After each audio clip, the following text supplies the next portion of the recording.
Welcome to Zoo Design Studio. Today we're going to kick off a series of tutorials to get you started in Zoo and especially familiar with our point and click features. In this video, I will cover the user interface, our hybrid workflow, and the first few clicks that will get you comfortable in Zoo Design Studio. So here we are on the welcome page.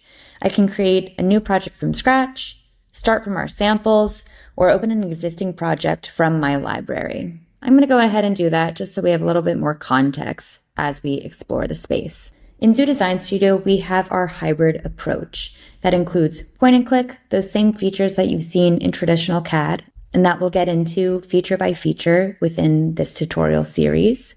We have KCL, our CAD coding language, and we have Zookeeper, our AI agent. But I'll go ahead and start going kind of pane by pane so you can start to understand what we're working with here. So I have this geometry. This is something that you could generate using point and click. And along with that, we have our feature tree. So this is going to be similar to what you're used to in traditional CAD. This is a parameterized feature tree. So I can indeed edit those parameters that I have here and go through those same steps for how this was generated using point and click. Next pane, I have the code editor. So again, this is KCL, our CAD coding language. So this is actually all of the code that works behind the scenes to generate the geometry that you're seeing on this screen here.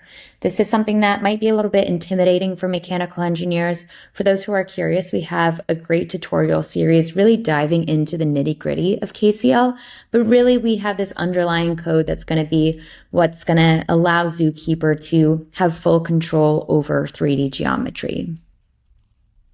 Our next pane is the project files. This here, I have one part within this file, so we have one project, but if we were to have an assembly, multiple parts, all of that would exist within the project files here.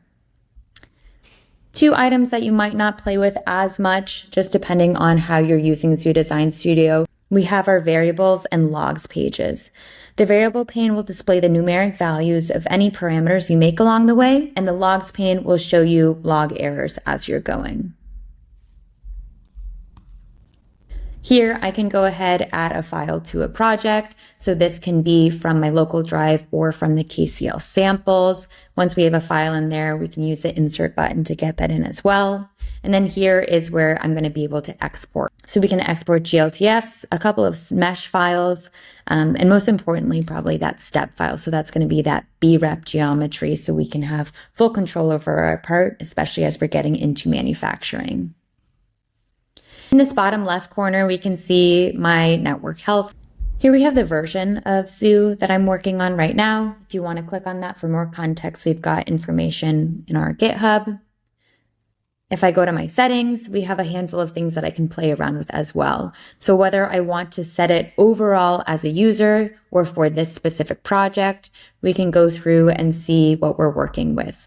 Some key things that I want to highlight are libraries. So you can actually set up multiple libraries. We can actually also set up a cloud library as well. So depending on where you're working, maybe you're using the browser, maybe you're using the desktop app, we can jump in between those as well. So you can set up where you want your projects to live.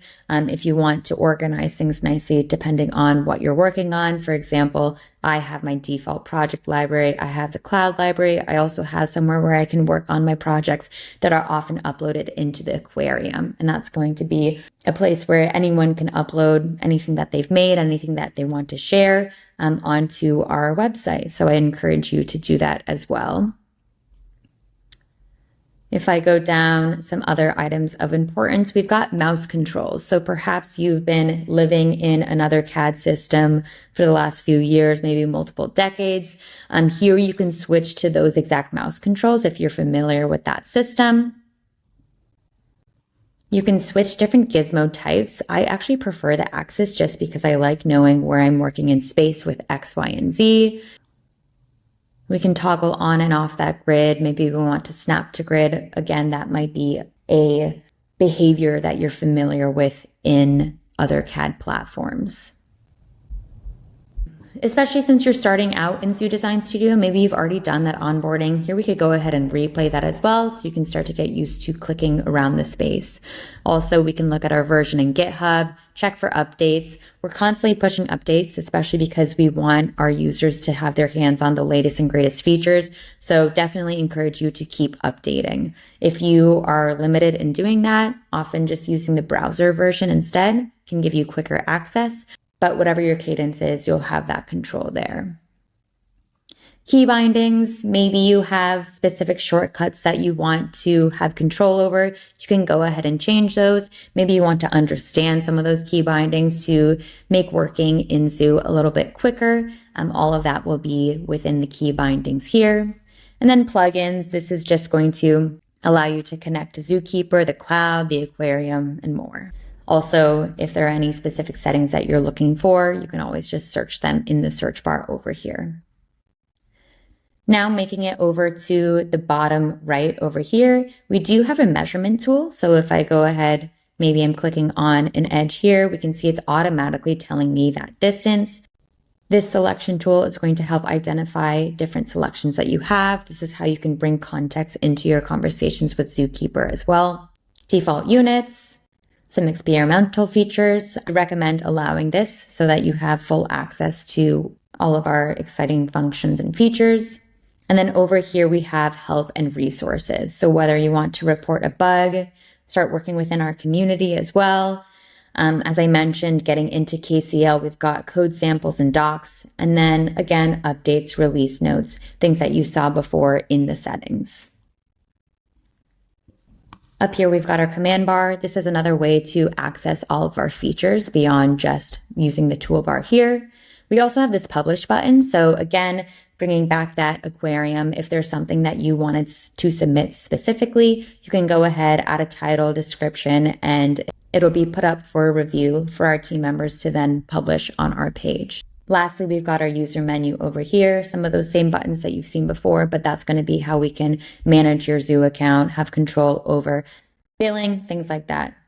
Those are going to be the main controls within our user interface.